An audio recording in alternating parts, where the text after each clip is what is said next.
She's the CEO of Practically Speaking, Alex Perry, and she joins us. Good morning, Alex. Good morning, Tracy. How are you? I'm fine. How are you? I'm doing well, thanks. Good. Thank you for saying yes to being on Indie Style today. We appreciate it. But we're talking about saying no. And I'll be honest with you, when I see somebody say no to something, it's so impressive to me. It feels like some strange level of courage that a lot of us don't possess. 100%. We learn early on that saying no is negative, that we shouldn't say no to authority figures, or we shouldn't say no to our parents. And that carries over into our behavior as adults for sure. So what are ways that we can do that without it coming off, cringy or perhaps even offensive? Yeah, there's several different ways, and these are just different ways to say no without making you or the other person terribly uncomfortable. So 2 phrases that are really easy to say right off the bat are, "That sounds great, but I can't commit," or "My time is already committed."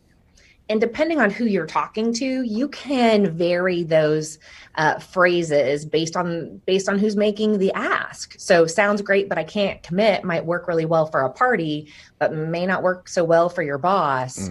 "My time is already committed" might work for your boss. And then you can follow up with a conversation that says, "Let's brainstorm a way to get this work done together." So the disappointment is not thrust upon you for saying no. It's the disappointment should then be on the fact that you're committed, right? Not Yes, that you're saying absolutely. no. It's the Right. fact that you gave them the reason. Yes. And I honor my calendar. So what's on my calendar is already there. It's great that you asked, but I can't dishonor the things that are already there. Got it. What else? So if someone comes along and asks you for help, like this happens all the time. If somebody asks you to be the PTO president, to be the coach at the Little League game, or to take on yet another project, what you can say is, "I can't help right now, but let me recommend someone who might be able to." So oftentimes there's lots of opportunities to get someone else involved, and they actually just need to be asked. Right. So instead of thinking, "I've got to take on everything myself," see if you can ask someone else to help. So you're still being supportive of what was asked. You're just not committed yourself.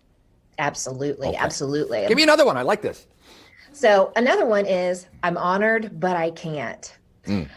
How many times have you been asked to go to an event for someone or something? And it really is an honor. It's a big deal. Not everyone gets to go, or not everyone gets to do the project. But you want to acknowledge that this was a really important and very special ask. So saying "I'm honored" indicates that, yes, this was really important, and I still don't have time to do it. I've done the occasional, "Oh, thank you for thinking of me, but I can't." Yes. Yeah, that's a perfect example. Great way to say that. I got to do that more. And, yeah, for sure. And then last but not least is "no, thank you." Just that. Just that. Where we get into trouble sometimes when we say no is that we then feel like we have to fill the space with all the reasons why, which actually makes us uncomfortable and the other person uncomfortable. So you can just say "no, thank you." It's polite, it's direct, and it gets the job done. To what degree do you need to be prepared for the follow-up, though? You get asked, you say "no, thank you," and then which is rude in and of itself. Well, why not? To what degree are you obligated to reveal why you don't want to? Are you obligated? I would say no. Okay. I would say that you can say you don't have to give specifics. So this is where you could go back and use one of those other phrases. "I've already got that time reserved for something else on my calendar.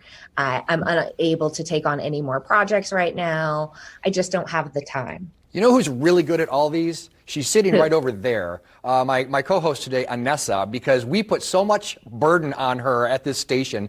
She can fill in for Indie Style. She can fill all Indiana. She can do this. Go, the kitchen guest canceled. Can you come and do this? And she does it when she can, and she tells us very nicely, very politely, when she can't. And we don't think any less of her for it, and we appreciate the honesty. And the people doing the asking may appreciate that forwardness, right?